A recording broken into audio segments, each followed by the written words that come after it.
Märtsikuu algas sarlastele kenasti. Kuressaare ametikooli sõiduautotehniku eriala õpilased võidutsesid motomessil kutsevõistlustel, kus talendikas Lauri Hõbelait tõi koju esikoha. Lihtne ei olnud, aga võit oli kindel.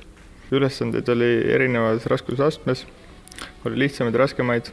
Kõige suurem peavalu oli klapisääre tihendite vahetus ja kõige lihtsam oli veepumba vahetus.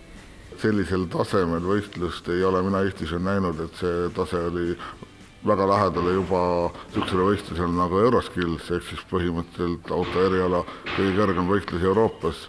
Ja ka konkurentsi kohta oli sellest huvitav, et seekord nagu eelmine aasta oli 2 esimest vooru teoreetilist, ehk siis kes teooriast nagu edasi pääses, said lõpuks nagu praktilisi ülesandeid täita, et see näitab seda, et meie poisid on nii teoorias kui praktikas tugevad.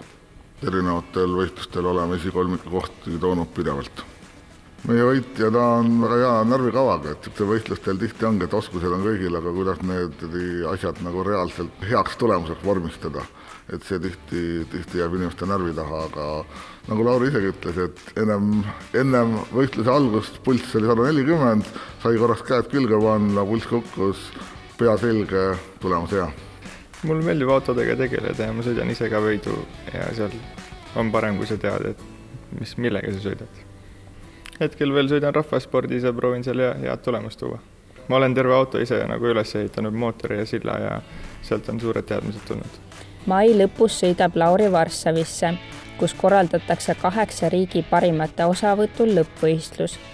Tulevikuplaanides on tal ka oma autoremonditöökoda. Niisiis motomessi võit on Lauri jaoks alles algus. Ikka õpime edasi.